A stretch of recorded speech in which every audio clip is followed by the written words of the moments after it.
So I guess, so you're recording right now? Yeah. Sweet. Is this B-roll? This is behind the scenes footage. Yeah. So B-roll? I guess. I don't think I've laughed as hard with this group of people as I have with anybody else. I would consider a lot of these people to be some of my best friends. We all came together and said, why not? Let's do this thing. You know, it's not just like a little comedy web series. This is like a real show. It was no longer this, subtle, we're making a web series. It was, we're doing a thing. I'm on a t-shirt now, so that's cool. So I guess it was all worth it.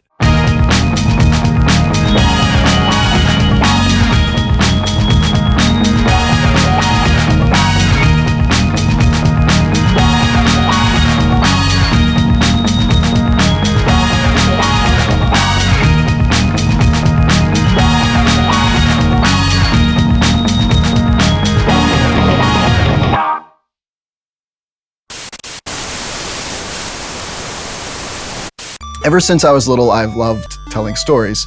Not just stories on paper, but visual storytelling, which basically meant that I made a lot of really fun and stupid movies with my friends.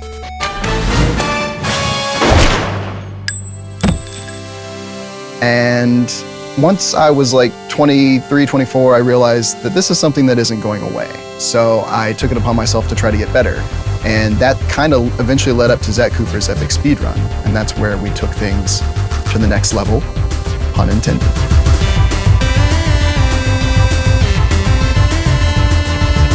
So this is the movie where Pixel Brain Productions was formed. And with this being our very first project together, it was a lot of fun taking it to different conventions, film festivals and everything, and meeting new people and kind of talking about the movie at Q&As and whatnot. But a lot of the questions then eventually just became, what are you guys gonna do next? And we didn't really have an answer for that. We were trying to think of our next project, and there was a lot of ideas being thrown around because Zach Cooper was so video game centric. We had a lot of video game related ideas. And it had been like over 2 years since we did Zach Cooper. So I was itching to like do something creative. But unless a location and a premise just sort of fell into my lap, that wasn't going to happen. Welcome, true believers, to the destination. Your destination for all things pop culture.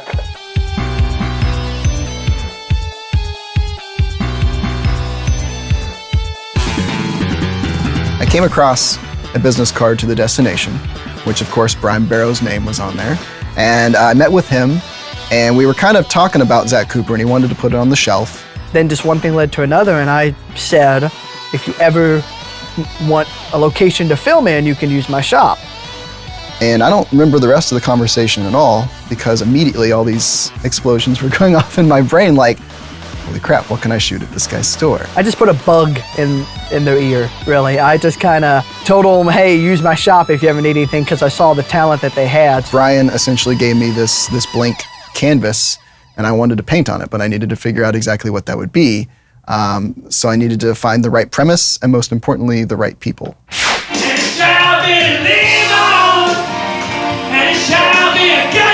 Well, I knew Kent and Jake from the comedy community, so we've been running in the same circles there for a while. I was able to go to a lot of comedy shows that Craig was involved in. The first one being the Roast of Mario. Welcome to the Roast of Mario, ladies and gentlemen. All right. Well, I'd seen Kent Carney before, but I've never seen him, I guess, perform. And I definitely had never seen him dressed up as Donkey Kong. And so immediately, just everything that he was doing on stage, the jokes that he was saying, all the pop culture video game references, like I got them. Like I was like, man, this guy is speaking my language.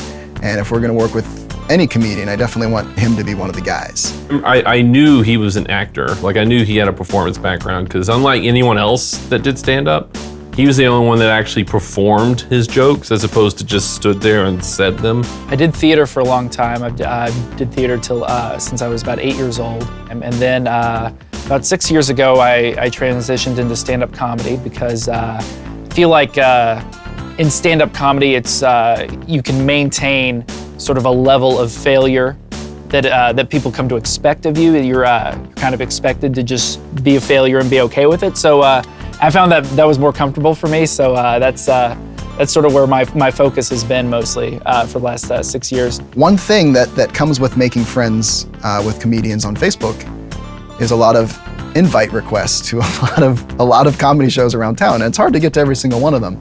But one of them kind of stood out to me, and it was a comedy show at the Destination. Jake was like, "Hey, let's do a show at the Destination, like a comic book themed comedy show," and we did, and no one came to it. Hey, with one exception, a fellow by the name of Matt Gaither. Kent, Jake, and a couple others were just basically putting on a comedy show for me, Brian, and some of the employees. But I had a really good time, and I was like, you know, guys, what you did back there deserves to be seen by a lot more than just 2 to 3 people. How would you like to do some sort of comedy sketch with me, and we'll put it on the YouTube channel and, you know, just kind of see how it works out, and we'll film it right here at the Destination. Then Matt got in touch with me and Jake and was like, "Hey, let's shoot a thing where it's just you guys as comic book employees just making fun of people." Matt called me to do the thing, and I said I would love to do it, and then forgot about it and got really drunk the night before because I worked at a bar at the time. And I get drunk a lot. So when we were filming what would eventually become Bagged and Board Episode 0, it was very loose. There was really no script. Jake came in and he was just rushing in, not sure exactly what he was gonna do, had no plans ahead of time, and because he didn't have Kent there to riff off of, like, was just trying to like figure out forced joke after forced joke. And so he just had a camera in my face and kept being like, "Be funny, just say jokes." And that didn't work very well because I was very hungover. But we did still see the potential there, especially once Kent came out at the end. I loved his little bit, pretending to be all buddy-buddy with the customer and then realizing he wanted a Moon Knight comic and then just like... It's a tampon with superpowers. What's wrong with you? I don't think he has any superpowers. I have the power, Stratos! Get the frack out of my store right now! Go! It was really the comedy and the performances that made you take notice. On top of that, the store just looked great. It added so much production value. You could tell that we didn't green screen the actors into a comic book store. We didn't make a set in my garage, which would have looked awful. It was an actual, you know, store. We didn't have to have a set designer or a production artist like set it all up for us. So it was just kind of this perfect happenstance to just, you know, be offered this location. And I can definitely see why Matt and Craig were like, "Hey, we should do something with this." I remember I wanted to try to include, you know, local comedians, local actors that I happen to know. Just try to get more people involved in whatever we're working on. Here in Louisville, Kentucky, it's a really rad scene of local comics for a city this size. There's just a lot of shows going on, and met a lot of very cool people. Many of whom are featured on Bagged and Board. I did some stand-up comedy. I used to do it fairly regularly, and you know, I was okay. I was all right. I did some like voices and impressions, and Sean Connery as the voice of Itsy Bitsy. I'm a goddamn spider, and I'm going to eat your bodies. Kent and Jake and Keller are all stand-ups. Or started as stand-ups, and so they started doing the roasts. We had a lot of more of the older comics who were funny, but they didn't know how to really commit to a character. And Kent and Keller and Reber had this nice hybrid of being able to write jokes themselves while also conveying characters. And you see with Kent and Keller, they both come from an acting and stand-up background. so I did another roast and another, and sort of that's how I came to meet, you know, Kent and April and Jake, sort of being in that comedy scene through the Bardstown.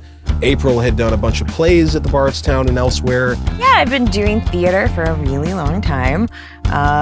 Started getting into it a lot in high school, and then I was a theater major in college. And then when we started doing performances at the Bardstown, I got to know everyone at the Bardstown really well. And now I'm a board member, and I've done a countless number of shows for them. And it sort of just evolved from there. You spent a lot of time with the other comedians at open mics, at the roasts, at other various projects, and we just all became pals. And so we got really lucky that Craig knew a lot of these people and was able to convince a lot of them early on and they all kind of jumped on board. Craig Williams approached me about possibly doing Bagged and Board. Didn't know a lot about what was going on, but he sent me a link to Zach Cooper's Epic Speedrun. Because when somebody asks you to do a free project, generally it's a bad idea. So I was very hesitant, but once he sent me Zach Cooper's Epic Speedrun, and I saw the quality and production value, and yeah, it was just really good. So that got me really interested in like actually working with Pixel Brain Productions. So I showed her Zach Cooper, and I guess that was what convinced her. Taylor didn't really need that much convincing. So I was actually really new to Louisville when I first was approached about the web series. I was doing a comedy show at the Bardstown, and Craig was there, and he was like, hey, this might sound weird, but we are looking for this type of character. She needs to be an attractive blonde. She's kind of dumb. He's like, you have the look, but you also have the comedy, so we're hoping, to find someone with the comedic chops to kind of bring her to life. And I was very flattered by that, and I'm like, yeah, I mean, this sounds cool. And I've said this in other interviews before when we were out promoting the show. I'm like, friends, I get to make friends in Louisville because I literally know not hardly any people. I know my parents, and they live in Taylorsville. But I mean, I didn't really have a group here or people to connect with. So this was one of my early chances to connect with people. So I'm like, why the hell not? Let's do this.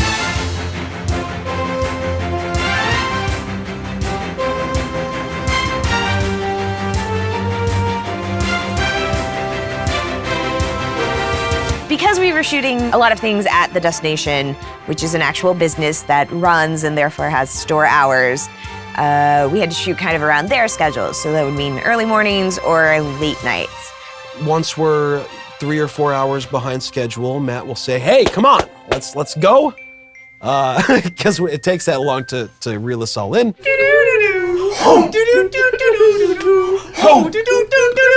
Time is of the essence with Bagged and Board. Time is the enemy because we have a very limited window that we can shoot at the destination, so we have to move fast. And then we start shooting, and we're very quickly even further behind schedule because we're making each other laugh, or some people aren't memorizing their scripts, or looking at their scripts, or knew there was a script. If you've seen all of the actors on set together when it's just like, okay, improv this, I mean, it's a process that is not always pretty. It's typically pretty funny, but it's not always pretty and not always cohesive with the overall mission of Bagged and Board. So we definitely need that skeleton. We need that foundation. Craig is the writer for the show. He writes the screenplays, he writes the words, and then sometimes I decide I want to talk about Animorphs, and Matt allows that. Matt would have either just like a general, like a summary, or usually a very detailed,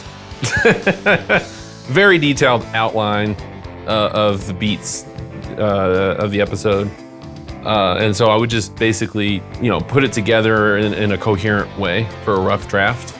And we would just kind of bounce it back and forth like that, like a game of Pong, until we were both happy with how the script was shaping up. Craig does a really good job of just writing in these different people's voices. And yeah, he's done a tremendous job just crafting these stories and making these characters pop. It doesn't matter, you motherfucking ghost Principal Rooney looking motherfucking ass ginger. There's a lot of hurry up and wait on any film set. But it's really cool doing this show because A, we're in like an adult toy store. That sounds bad. We're in a comic book shop, which is like toys for adults. And you're with, comedians, which is always entertaining. And you're with friends. So it's as awful as being on any film set can be. It's like the best case scenario for being on a film set.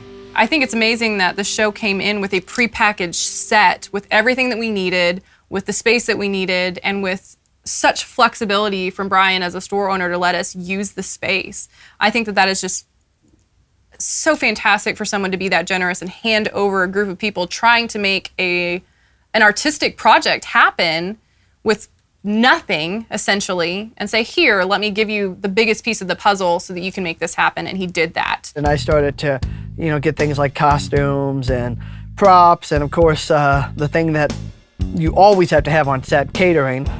because ain't good acting if they hungry. Ain't good acting if they're hungry. So he went out one time and just like bought me a pack of cigarettes because I was stuck here shooting, and he was like, "Yeah, what do you smoke? I'll get it." He just like paid for it. He was like, "Yeah, it's fine." Little things, you know, it's little things, but it's like it boosts morale, and it's like, hey, this is awesome. There's a saying that says, if you can't do, teach. There's also another saying that says, if you can't do, support. And I am not an artist. I'm not a talented actor. I'm not a talented comedian. Don't have anywhere near the talent and creativity that my friends all have. But what I do have is, I'm not saying the deepest pocketbooks, but I have some money that I can give to support those things that I like and support those things that I see them have so much passion in and that are so good at. The more that he gives, the more we want to give back. And there is that expectation now where it's like, you know, you're providing so much for us, we want to give, you know, he should expect the level that we can give him. He should expect our best. Enterprise, one to beam up. Well, why don't you go ahead and get out? Yeah, okay. Thanks so much. Okay. A lot of people don't understand what goes into shooting anything.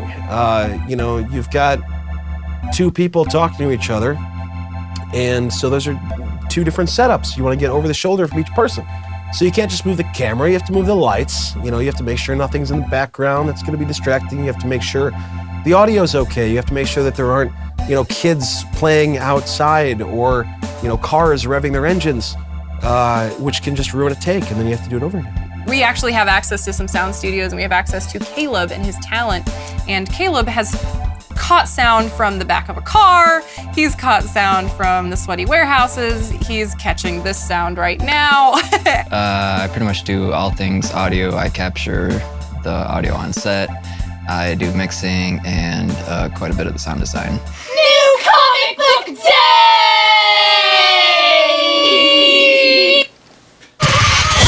New comic book day! And I'm recording myself right behind me right now. I don't look, I look like my levels are good there, yeah. When you don't think about the sound during an episode, then you know that somebody did a good job, which is, you know, a testament to Caleb's ability to somehow get all of our horrible voices, you know, captured cleanly and crisply. And Yeah, I think we're hugely lucky to have Caleb on board, and I hope more people will acknowledge how wonderful of a job he does. Caleb doesn't count. I count and I know it, so shut up. And there's just so many different things that have to go right to even get something half decent in, you know, film. So just the fact that there are episodes is a testament to what Matt does and his ability. And then you look at not only are there episodes, but you look at the quality of the episodes. And I loved seeing the difference between episode 1 and episode 2, because I think that's where we actually start to see our characters' dynamics start working together. And everybody has such funny little poppy moments in that episode. It's kind of like the episode where everything comes alive. It's that end result that really matters. And I think if episodes 1 and 2 did not look as good as they were, we wouldn't have been able to get more talent later on. We wouldn't have gotten extra musicians, wouldn't have been able to get extra artists and animators. And most importantly, I don't think we'd get as many actors willing to do this for free. So I work at a talent agency, and there was a lot of buzz about a web show that some people that I knew were in. And so I had to find out more about it. The first time I saw it, and I think I just saw the first episode, and I saw the opening where it was like the flipping pages of the Marvel book, and I was like, holy shit, this is gonna be awesome. Yeah, so I heard about Backed and Board. I was like, oh, a series about a comic book shop. I don't get any of it. Like, it sounds really cool. I never got into comic books as a kid. I watched the Marvel movies, watched Batman, the Michael Keaton Batman. I know it's DC. I'm not making the comparison that Batman's Marvel, guys. Anyway, so when I saw the first episode, I was like, oh, this is legit. And it was shot so well. I was like, okay, I could be interested in that. So I messaged Craig. I just happened to say, hey man, you know, if I can ever be an extra or if I can be anything in there, because I got the frame, for a comic book store themed show. So let me know if I can be involved. And he's like, it's weird you say that. We need a smarmy, wormy kind of guy. And I thought of you immediately. Great. I first learned about Bagged and Bored through my good friend Steve, who's actually in the show for people who are watching. He's in the post-credits scene of the last episode. The guy with the toothpick in his mouth. He was very happy about being in there, so that's very good. But he came over to my house and he was like, we were talking about something and it got brought up. He was like, oh, you've got to see this thing. You'll like it. It's like comic book stuff. He's not a huge comics guy. So he was like, oh, you'll like it. It's comic book stuff. So we watched the first episode and immediately I hit up Joe. I was like, dude, you got to see this. And as soon as Kent Carney says, you want to get nuts? Let's get nuts. That's Batman. That's my Batman. Kent did a fantastic Michael Keaton and I was just on board from that point on. The first thing I noticed about the show was that it sounded really good. Little shout out to Mr. Caleb. Thank you, Caleb, for your sage advice. Your wisdom is a valuable asset to this store. Things look good more often than they sound good. And it sounded very good. And the first thing I thought was, ooh, I wanna contribute musically because I'm a composer.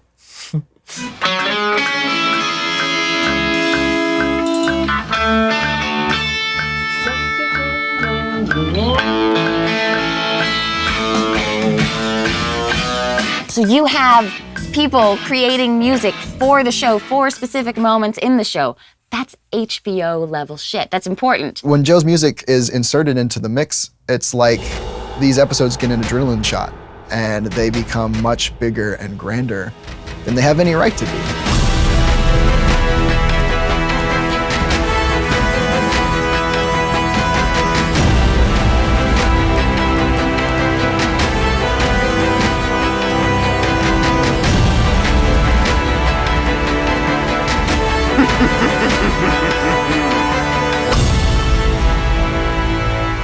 Matt's just always finding a way to incorporate local artists in different ways, whether it's finding a guy to rap about Pod Club, finding break dancers and stuff, just different cosplayers who are in town to be cosplay extras. Yeah, let's get him. Yeah, I slaughtered 10 turkeys to make these wings.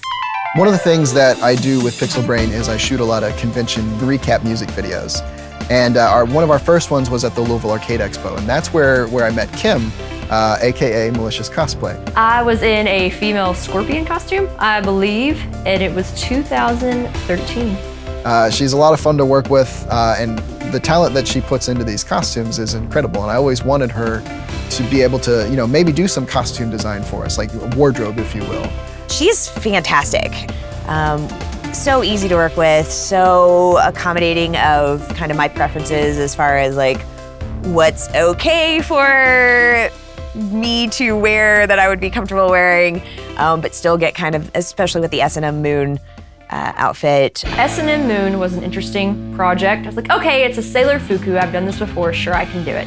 So we had a first fitting, and I got her measurements, and then I met Matt at Joann Fabrics really late one night, and we got the fabric, and I started doing the pleated skirt and all that, and it was okay, So let's throw it on April, and we did. And the skirt was a little long, the top was a little long, so I was like, okay, what is your comfort level, April? This is supposed to be slutty Sailor Moon. She found a nice balance of making it revealing and getting that idea across without making it something that I would not want to wear in front of a camera, and therefore, however many people end up seeing that episode. I wish it was more slutty, just to be honest. Be with character, but we gotta make April happy and comfortable, so. But you're so barely dressed. Gross. One of the things I love about the show is just seeing the device of a comic book cover being the title card of the show, and that's a thing where me as a big old nerd gets to go, I get that reference. Early on, I think we decided it'd be nice if we could get a different local artist or artist that we know or could reach out to do each cover, and kind of promote their work, but also just kind of have a little bit of diversity and just kind of another little Easter egg to talk about, and it just kind of feels cool to do that. So there's a lot of local artists have contributed to making comic book covers, and Harry Hickel in particular has done a lot of the most recent comic book covers. April is actually the one who introduced me to Harry. When we were, started filming Back to Board, I was like, I know an artist who does comic book art, like hooked everyone up. And so the first thing he did was the cover for episode 5. And the amount of detail he put into that cover is astonishing. I can't even point out all of the different layers and things that he did to like create this beautiful cover. And these are people just donating their skills, and that's what helps grow the show. It has its own feel to it. It doesn't, Bagged and Board doesn't feel like it's trying to be what people want. It just kind of is what people need right now. The destination is the comic book store that you deserve, just not the one you need right now.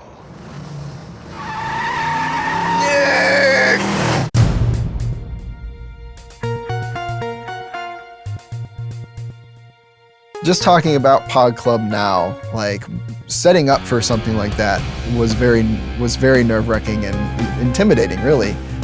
Was daunting when we were going to do it. It was one of those episodes that I was like, this could sink the entire project. When I first read the script for Pod Club, I said, holy shit, this is long. We really need to trim this thing down. This is how we slam, slam, slam, slam. This is how we slam, slam, slam, slam. This is how we slam, slam, slam, slam. This is how we slam, slam, slam, slam. It was a huge undertaking. It was a huge departure from what we usually do with Bagged and Board. And it also just really seemed impossible to pull off, like some of these visuals and the props and the extras and everything like that. And so once we kind of hooked up with the Tim Faulkner Gallery so that we could do, the actual Pod Club party scene there, as well as the warehouse, the Mammoth Warehouse, once we got a deal there, it was full steam ahead.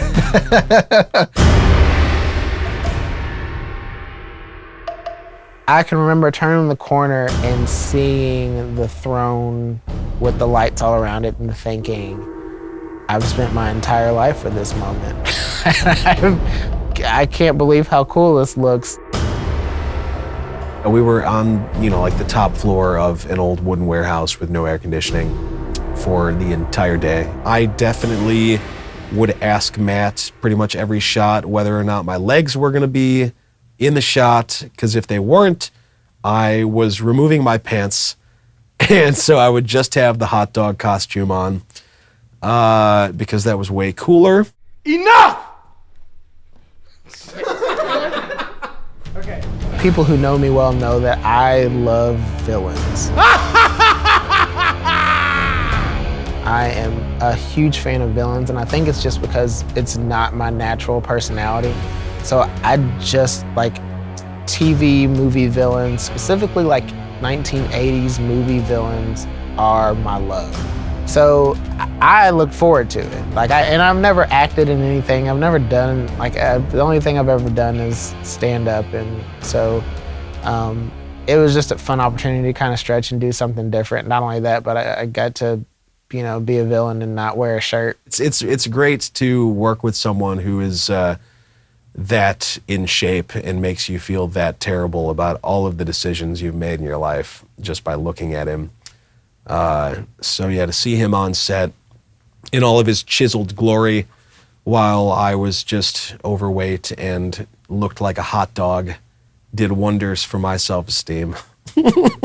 With the limited amount of resources we had, so many things could have gone wrong, and they did. We just don't want you to see what went wrong.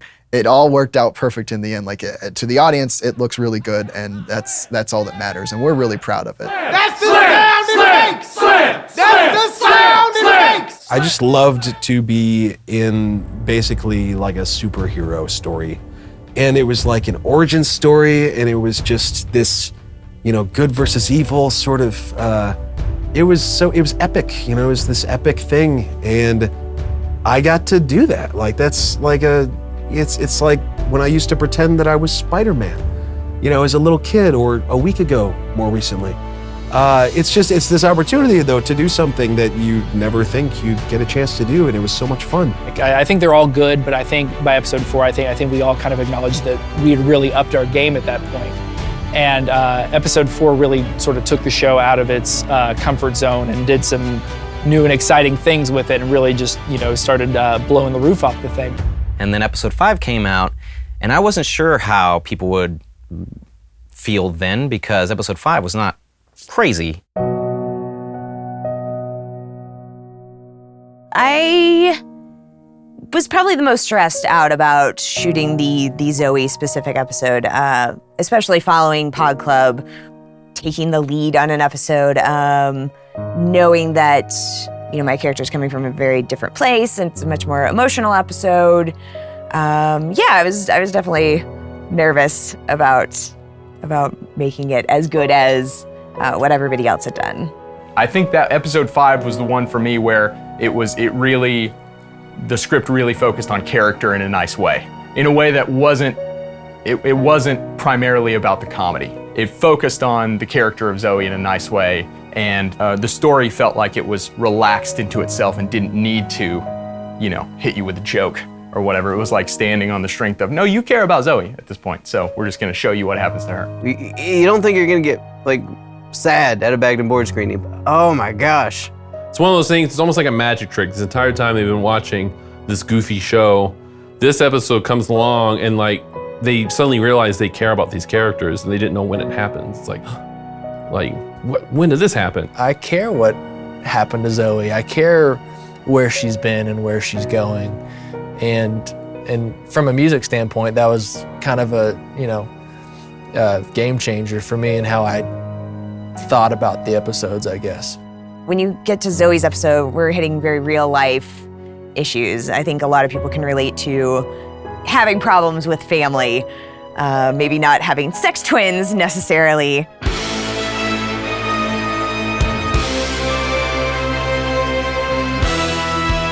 I don't know Aaron at all outside of him being my sexual twin. I do know the whole time we were filming, I was like, I'm a fraternal twin in real life, and I was just dreading telling my family that I was like, oh, I'm gonna be in episode 5, and I have a twin sister, and we're very Lannister-ish with each other. Immediately, I think Aaron and I had to decide to trust each other that hey, you don't know my middle name, but I might lick your face today, But it's okay because we're twins. Boop.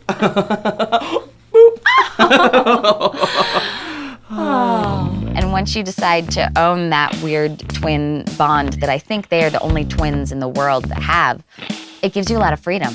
I thought they both did a fantastic job.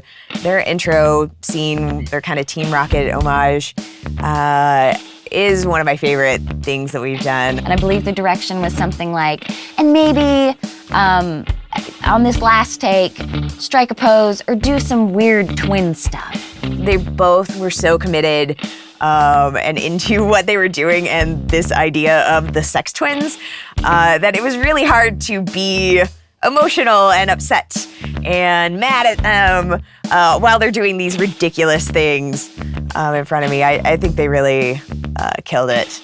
The music for Zoe's Ultimatum was one of my favorites because I feel like Zoe's Ultimatum, that episode brought an entirely different depth almost to the series. So it's not just a kind of light, campy comic book shop comedy. It became a little bit more deep. And that music at the end is just like, yes.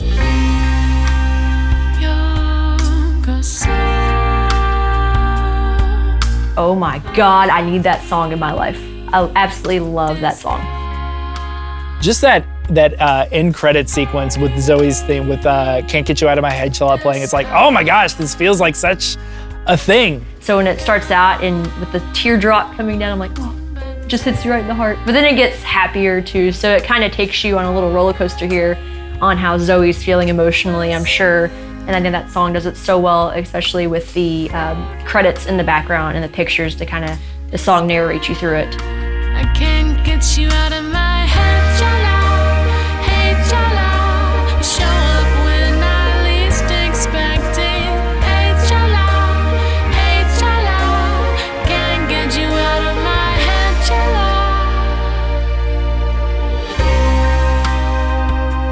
y'all. Harry Hickel with his animation has just added a whole new dimension to what Bagged Board looks like, and to just being able to tell the story in different ways. You have to know that that took, who even knows how much time. Just stellar, man. Like, this is your first animation? I remember we screened it at the Bardstown, and it was great. It was so much fun. We had a lot of people there, and I remember Ron Hirschberg said to me that what's great about this is that people are laughing because they know the characters. Like, that's what people were responding to. It went from a show where you're just kind of following these characters to these really traditional stories that start to have familiarity, which is a really exciting, I think that was the most exciting thing for the show, that it had, at a certain point, you watched it the way you watch other TV shows where you're returning to this familiar place. You've got local talent doing it in front of and behind the camera, but you have this ensemble that is, all characters are strong. I'm gonna go get me an Egg McMuff. Woo! Ken Carney has a lot of anger in him. If you're not out of here in 2 minutes, I will burn this place to the ground! He makes the dumbest decisions over and over again, and it's not necessarily that they're dumb, they're just dumb and selfish. He's a very selfish character. He can be very vain, he can be very self-serving at times, but he always sort of comes back to that center of, oh God, I screwed up. I don't think he has the ability to recognize that his problems are his own doing and have to do with himself, and so he projects them onto other people and causes the kind of drama that makes for fun television or internet vision. Kent Carney, though, like the performer, like I've told him this before, and I guess I'm gonna tell him again. Kent was born to make people laugh and entertain them. I think he's so talented. I would love to see him do more and more and more acting things. He's, specifically focused on stand-up for a long time, but I think he's a tremendous actor as well. I'd work with him on anything, anytime, anywhere. I don't understand 90% of his references. I'm going to just admit that. Mogo doesn't socialize! Oh! It's definitely fun. I've definitely Googled lots of things after listening to Kent to know what the hell he's talking about. What do you think about a guy like me and a girl like you getting together like Jake and Cassie in book 26 of the Animorphs, but without the distrust that came later when Cassie let Tom get away with the Escafil device that enables more technology? So Zoe Summers is an employee at the fictional destination. She's the resident manga expert and kind of the voice of reason amongst the wackiness that's going on. You can definitely get the idea that she's the one that's kind of keeping things going, keeping things running smoothly as the fictional destination can actually run. It's almost a thankless role sometimes because she's almost like the person who has all this craziness going on around her. She very much seems like the most sane person in the room. I think that April brings Zoe to life in a way that's both very funny and also very real. Like, you believe in all the things that she's doing and all the things that she's going through. And you want Zoe to win, you want her to succeed. And April is the perfect actress to play that because you want April to, she brings that. And you root for her. Working with her has definitely been one of the highlights of doing this show. She's just a cool person and so much fun to work with, and is easily the filthiest human being in a cast that includes me and Jake Reber, which says something. Yeah, titties, what?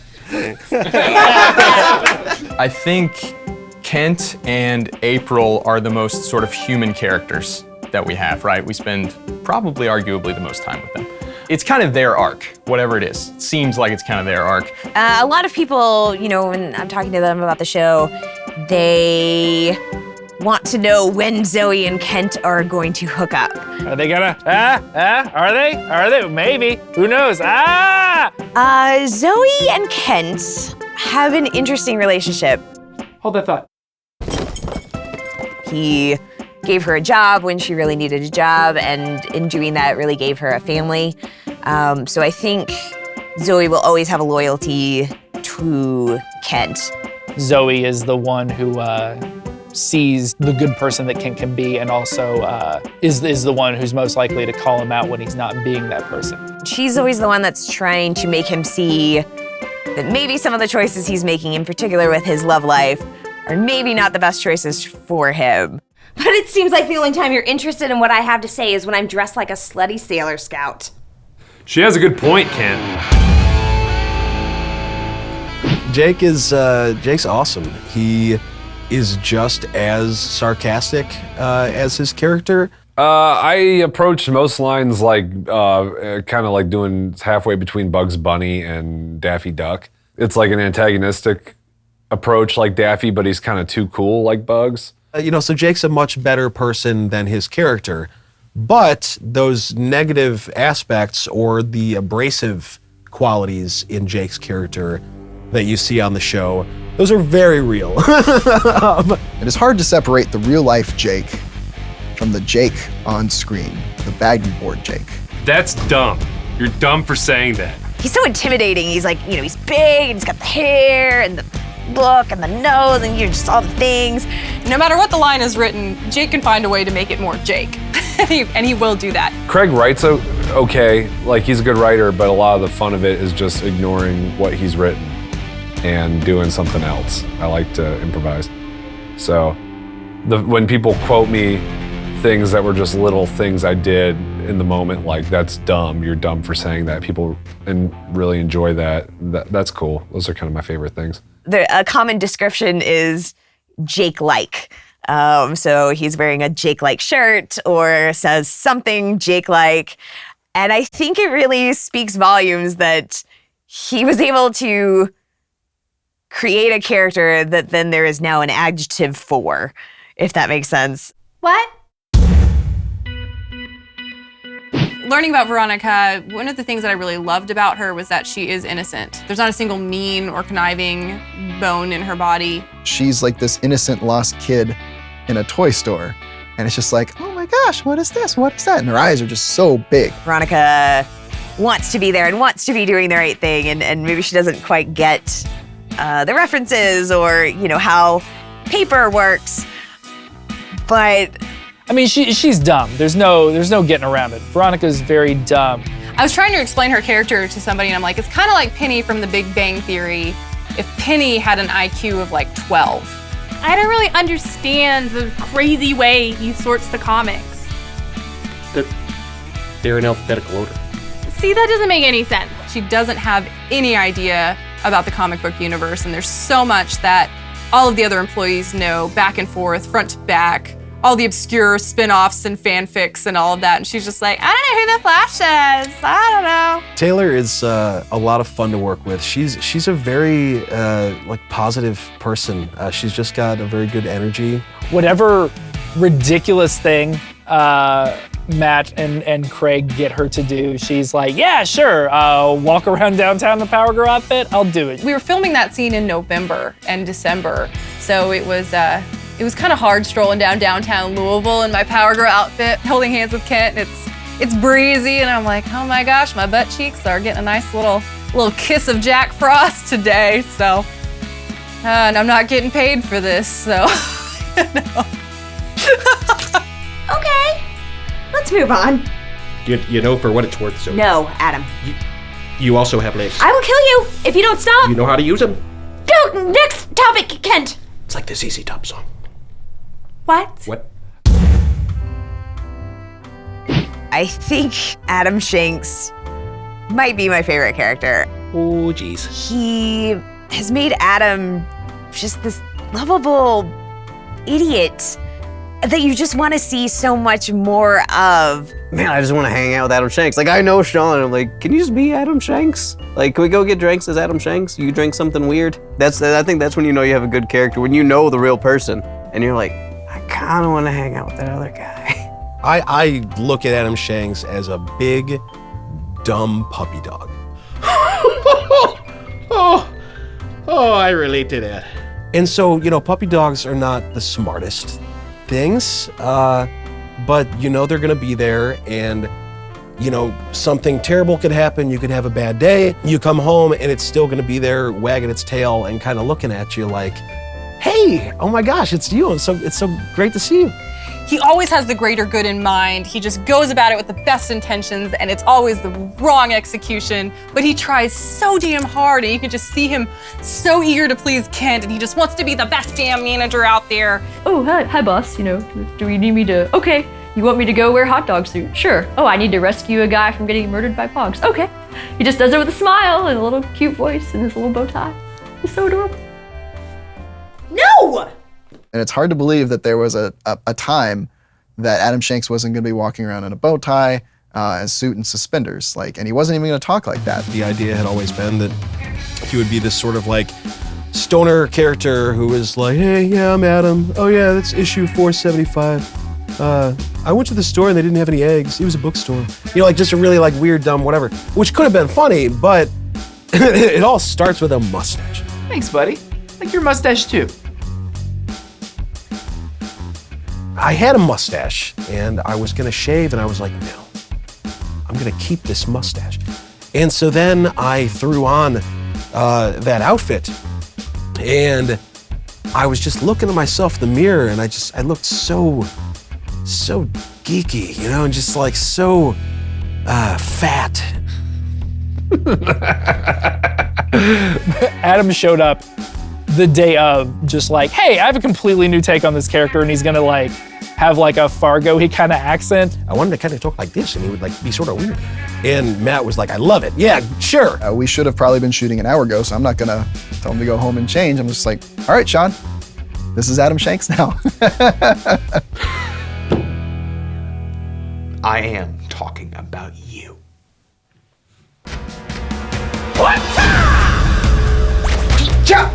My favorite character in Bad and Bored would have to be Johnny Masters. So I really like that character. I like bad guys. I think he plays a good bad guy. He's the villain that you love to hate, and I couldn't see anyone else in that role other than Jeremy. We had sort of built up from episode 3 on the idea of Johnny Masters as this rival comic book shop owner who's Kent's sworn nemesis. He has a successful chain of comic book stores that all have fully functioning karate dojos in them. Johnny Masters is trying to compensate for something. Why don't you figure that out? He's kind of a dick, and just kind of likes to put people down and keep them in this place to lift himself up. Out of my way, moron! I'm Johnny Masters! Woo! I think Johnny Masters was an absolutely wonderful villain. I think he was a spot-on comedy villain for season 1. Season 2, you probably need a henchman to step up and fill that role. I'm getting down, go! I like Brian a lot. He's like the baboon squat to Johnny Masters' Rita Repulsa. And so he manages to be kind of lovable while being also very, while being one of the bad guys, which is that's a fun dynamic to have on this show. But you want more you want to see more out of the show. And when all of the live screenings, there was a little taste of what was coming next. Very much a Mad Men type of preview. Like, oh, here's clips of the show. I had no idea what's going to happen in the next episode. No idea. Boom, face to face. And then the audience did erupt.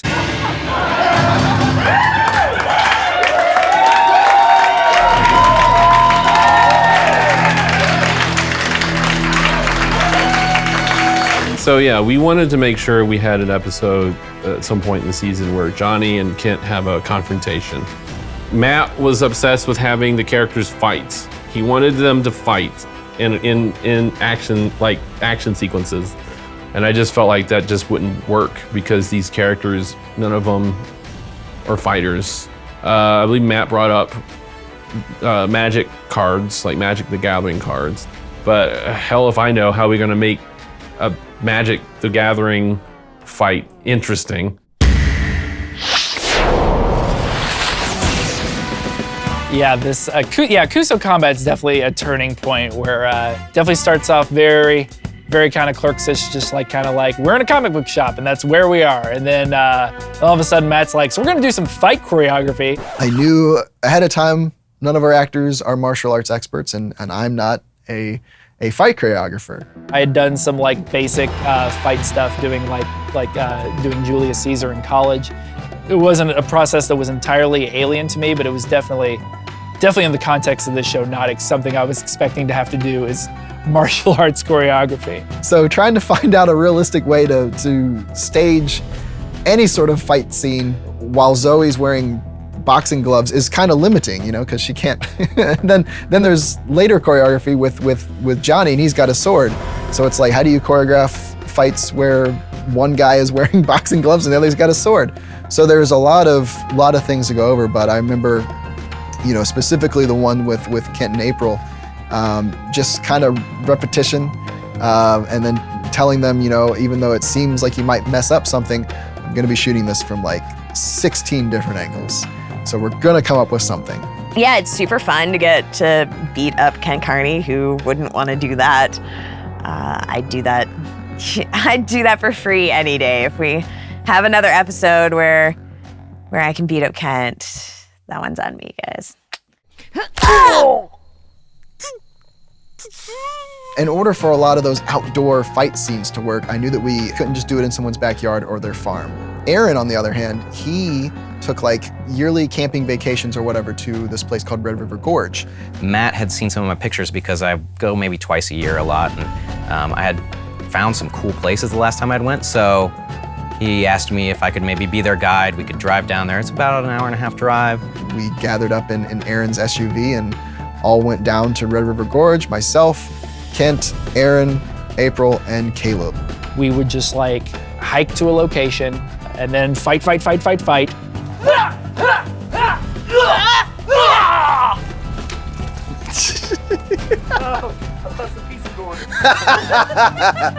And then, of course, there's lots of people walking by, and I'm wearing a short pink skirt and cat ears. So we got some looks. It was a long day of just hiking, play fighting. Sorry, That's all right, yeah. Hiking some more. And fight. And just like at the end, I was huffing and puffing, but it was a tremendous amount of fun for how out of shape I am and how much my out of shapeness was brought to bear. But we were like, man, we did it. We survived Kuso combat training and lived to tell about it. A whole day condensed down to just a 3-minute montage. That's filmmaking.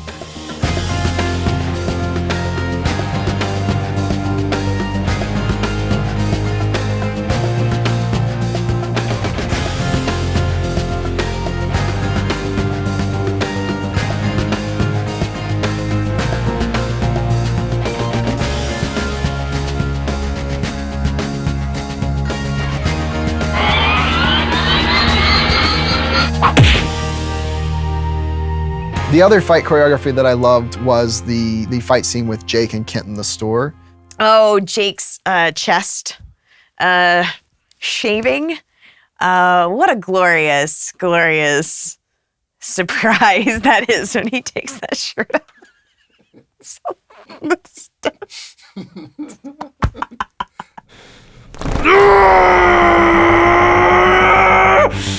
I did the fight scene with Jake, which was a lot of fun. We were here in the destination till I think like 1 in the morning or something. That one wasn't quite as magical and mystical as the others. It was just kind of a down and dirty brawl. And I wanted there to be a little bit of Jackie Chan moments where, like, you know, Jackie Chan always improvises and like grabs a broom or something. And in our case, we're in a comic book store, so it makes sense for them to just pull things off the shelf, use the long box as a shield.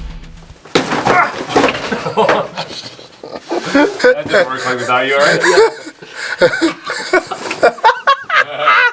I remember there was a lot of problems trying to get that long box gimmick to work, and I was just like, guys, just cut a hole in it. They weren't listening. It's just cut a bigger hole. No one's gonna see that side of it anymore. Just cut a bigger hole. And finally, they cut a bigger hole in it, and it worked out great. And people should listen to me more. I think you just need a bigger hole. I'm just not sure that's gonna work. I think you just need a hole. You just need a hole to punch through it, and then it's The fine. only way to brace it would be holding it here, but then wouldn't all the comics fall out? How are the comics staying? Action. Here we go. And it worked. But Kent has to run away. God, fuck you, damn it! All right, here we go. And action. Sweet Christmas! All right. I remember I was very adamant that I was like, Matt, like I have basically no martial arts skills that I bring to the table. I don't have grace or a background in martial arts, but I can do a somersault like real good, like pretty real good. Can I do my rad somersault in there? And he found a way to work it in, which I greatly appreciate. And it was a lot of work by the actors who are not stunt doubles, who, you know, don't know how to do the things that they're doing and work so hard to be able to pull all of it off to make it such an entertaining look. And then visually, where you have people turning into logs.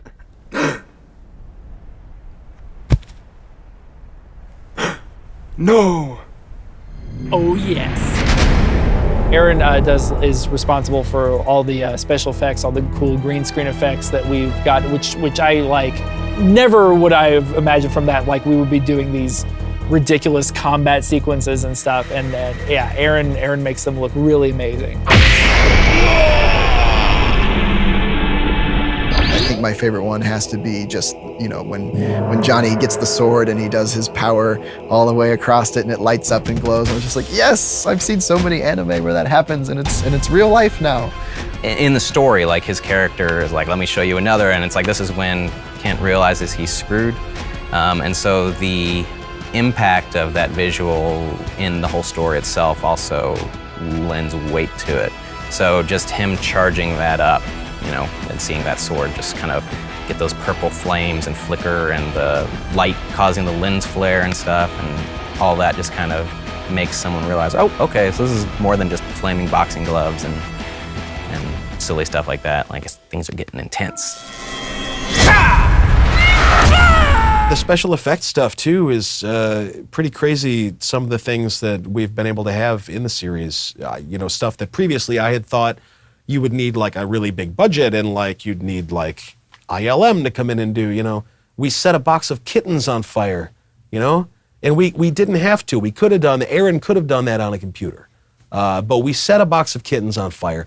But he offered to do it. And I think he's just a generous guy. He was like, I could do this on a computer. And Matt was like, no, we're gonna set this box of kittens on fire. That's a different story. Then there's this other component to Kuso Combat, which was the actual card game itself. Because it's a made-up card game.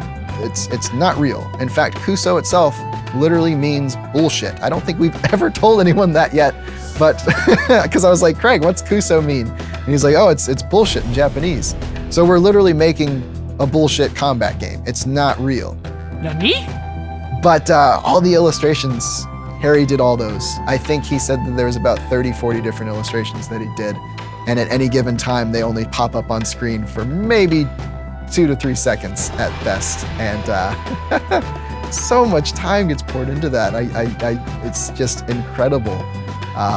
The amount of stuff that went into Kuso Combat, it blows my mind. It still blows my mind.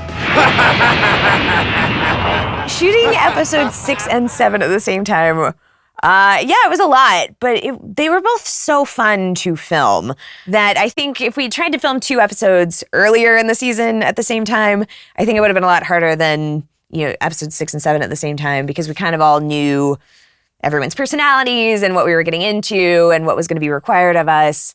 So yeah, it was, when we decided that was the route that we were going to go, it was definitely a little overwhelming and like, I don't know how we're going to make this happen, but it all totally worked out. We donate our time as actors because we're not paid, and we, you know, donate our effort. And of course, Matt and Caleb and Aaron and Craig donate their creativity and sleepless nights and editing sessions that none of us actors have to be at, thank goodness, because I'm like, geez, that's a whole lot of work that they put into it. Matt somehow makes Bagged and Board happen is really what he does. Matt has created the show. He shoots it, he directs it, he edits it, he comes up with the storylines, does some of the writing, schedules everything. Like, I don't know what this guy doesn't do. He has put in more hours than anybody else.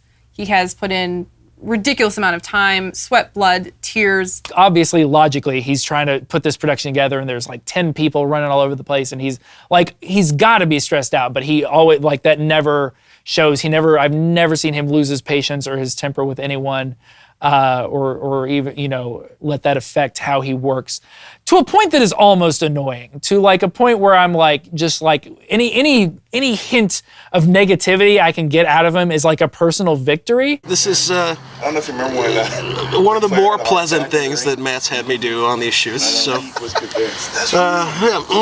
I wish Matt could do this full time, both for himself and both for the population who should all want to watch anything that he creates.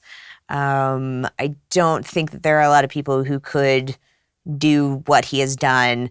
And not only does he do all this stuff, but does it extremely well. I don't think people realize how rare that is, to have the idea, organize the idea, even shoot the idea, and then put it together and you have a final product that not only is finished, but that you're proud to show people and you're proud to be a part of. And if I see that the cast of this show, the series regular cast of this show, are killing themselves, working multiple jobs, but just still showing up at, 5 a.m. in the middle of the woods to do something, then they're doing something right. And then when I watch it and the quality is at the level of projects that I'm trying to be involved in that do pay, that I want to be involved in this. To see the finished product, I don't see how anyone can't get behind what we're doing. And because of that, it made it a lot easier to want to step up and do more than just show up and shoot scenes. April helps with a lot of our marketing efforts as far as getting more people to actually pay attention and watch the show. And she definitely played a huge part in organizing different events. I am good at coordinating things, and I am good at yelling at a bunch of dudes to do stuff for me. So, so those are the skills that I brought to the table. We wouldn't put this kind of effort into it if we didn't really care about it. And we're always thinking of ways, how can we make this better? How can we help get the word out? How can we get people interested? And that kind of evolved into, hey, can you come to Comic Cons? Hi everybody, this is Jim Cornette. I'm the most famous human being on the planet, and you're standing here looking at Matt and Taylor from Pixel Brain's Bagged and Board, the Fandom Fest 2016 recap. You're not here, but we are. Shame on you. I mean, all of us kind of band together, and I know that there's different advertising points that we pull at the destination through Brian, and I know Jake and Kent do different things to kind of get the word out, and Sean and all of them. It's kind of become this group effort to really push for people to watch our show. I mean, we're putting in all this work, so we're like, please watch us, enjoy this. So please go tell your family, your friends, your coworkers. We got to get our numbers up. We have an email list in the back. Like us on Facebook. We got to spread this thing out a bit, okay? All right. Reasonable. Definitely one of the more rewarding aspects of doing this is screening the episodes for people and getting to see it. That's, not something you get with live performances, getting to just sit back and be like, this thing. Since Bagged and Board started, we were able to do a lot of different local screenings and premieres, and it was a lot of fun. And we always knew in the back of our minds, eventually we're going to get to the last episode, episode 7, and what are we going to do for our finale event? We got real ambitious, and April and Brian were like, so we got the Clifton Center, which is like a 500-seat venue. It's a lot of pieces to coordinate, and it all really came together.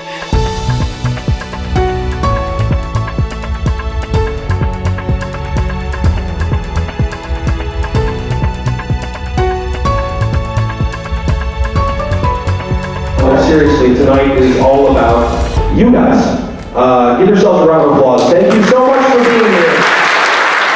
It was so cool to see so many people coming out for this, and just the event itself went so well. That was a real special night, and everyone's all dressed up too. So there's tap dancing. It was a great night. It's at this big theater, and we're all on stage, dressed up nice. I think it was the closest thing I probably ever feel to feeling like a rock star. All the pieces really came together, and it was such a smooth, delightful evening. And to be sitting in that crowd and hearing, 100-something people behind you being so supportive and being so invested in what we had all done together. What a beautiful testament to the power of collaboration and passion. that when you get this many talented people behind one thing, what you can make happen. The people that make Bagging Board.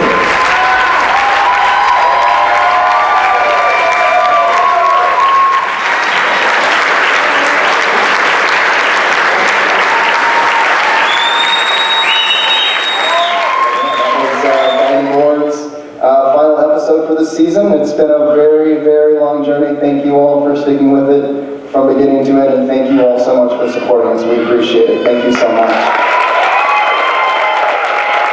Have a great night.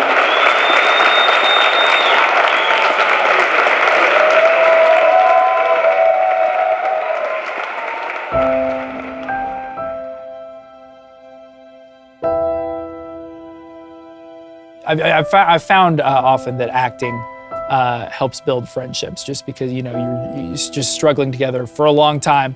Often helps cement those bonds. So yeah, it's been a really cool experience, just building friendships and cementing the ones that already exist doing this show.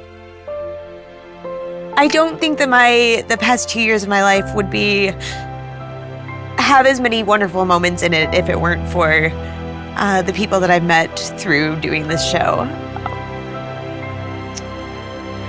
Yeah, everyone has become a wonderful, wonderful friend and have been there for me through so many moments that have been tough, and are there when something's going wrong, or when there's time, it's time for a party, or whatever is going on. These people have become such an integral part of my life, and I can't thank them enough for everything they have done.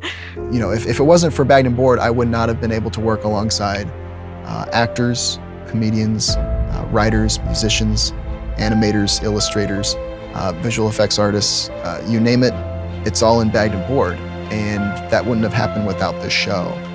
And it's really awesome to all band together and create something like this.